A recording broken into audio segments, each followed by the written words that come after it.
Hey, welcome to the How to Sell with Confidence podcast. I'm your host, Nat Tolhopf, a sales and confidence coach who digs kicking your butt into imperfect action. You're in the right place if you're a woman in biz who's ready to grow from 5 figures to 6 figures and beyond. In this podcast, I share with you how to sell with confidence by digging deeper into the leader within and exploring your unstoppable self. Let's go in. Let's have some unstoppable conversations.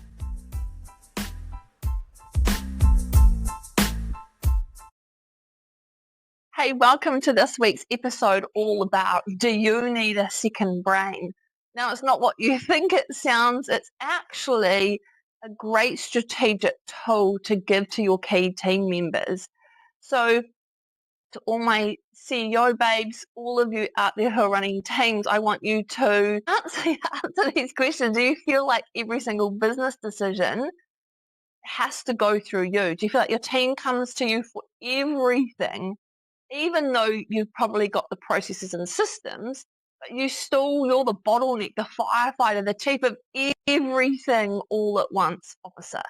If that's you, then this podcast is for you today, and these little slaps with Nat series is back. So I want to share with you how exhausting it is for someone who has a business team, right?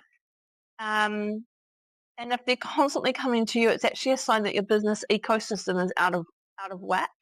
There'll be a reason why they keep coming to you, and it can be that we've just disabled them to do that.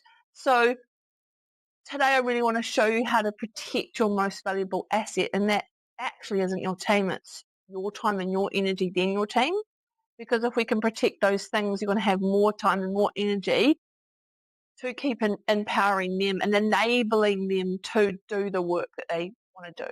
So a few weeks ago, I had a GM and another person reach out to me from different businesses before they went to their boss, which is amazing, right? So I can help women in their businesses with their teams.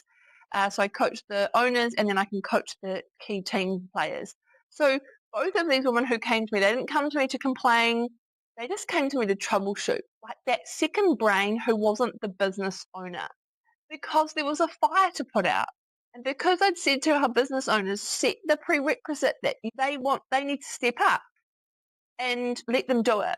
Sometimes they do need that second brain. So normally they would have gone straight to the owner, and that would have caused immediate stress, total derailment of the day, because sometimes the business owner, that's you if you're listening, you can actually bring more fire to the table. And that's actually not what we want at that time.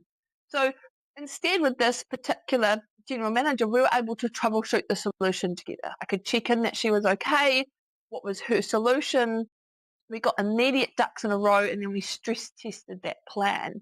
And I think that's really important, is that we were empowering them before we went to the owner, which we did a few days later. And we didn't want this owner to bring their fire. We wanted them to go, hey, we've already done the extinguishing. Here's the plan. Are you happy for us to move through? So she put the immediate fire out and then was able to take the solution back to the owner. So the owner didn't get to lose their momentum in their strategic plan that they're trying to do. And I think that's really, really important. The second scenario is that I had another team member reach out to talk through their ideas for 2026. Now, they're a marketing manager, and we'd been coaching for a little while, so we did have a relationship. And they wanted to do some high-level thinking around how to troubleshoot some areas with the marketing, but also with some people that had to then go and execute her strategy. She wanted to do it before she hit her boss's desk. She wanted to go in with just a different layer of understanding what her boss might need. So that is the power of that second brain. So I acted as that second brain for her, knowing the company and the boss's way of doing business and the plan, and kind of helped integrate, I suppose, like that bridge. And it can do a couple of things. It will empower the staff to solve the problem at a high level. So they won't just solve it zoomed in here, but they'll do it zoomed out, knowing the whole strategy for the year, for example. And again, it stops you from having to put out every single fire, because You're enabling your team to foresee potentially what fires and challenges and obstacles are coming. So you're not the only one who can see things coming. And that creates that healthy business ecosystem where you're not the one who has all the answers. It's one where your team has a safe place to stress test their ideas, but also get them to help captain the ship and look for icebergs. I watched Titanic on the weekends, and that's just what made me think of that. Not the best analogy because the Titanic sunk because they didn't see the icebergs. Anyway, whole different analogy. But by getting your team to have a look and zoom out, it actually empowers them and protects you as the business owner. So have a look at your Slack or your inbox today and how many of the messages are things your team could have solved.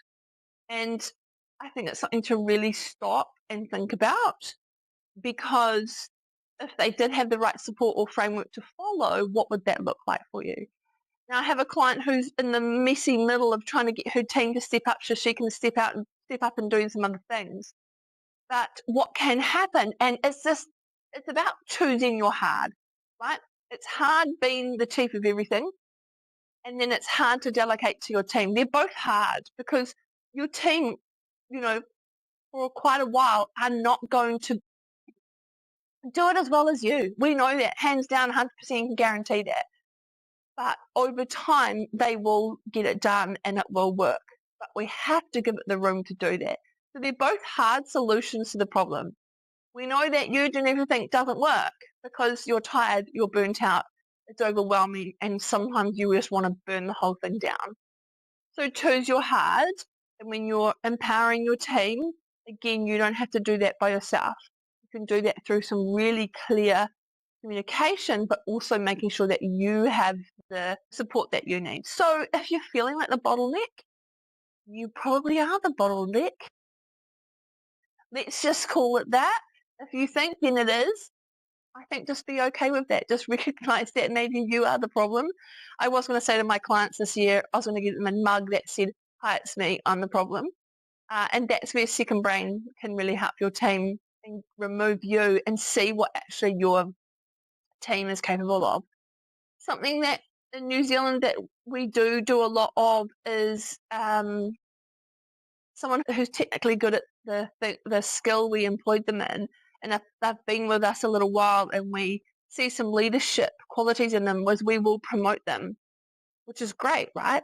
I'm a huge fan of that. But what can happen is if they're not supported in leadership and management, then we're then just moving the bottleneck back down to them. So from you to them, which is why when you do appoint senior people or want them to step up, you have to ensure that they have that support and taught those new skills. Anyway, a little slap around the chops for you in case you're the bottleneck and you're the firefighter. Get out there, go and make something happen, empower your team.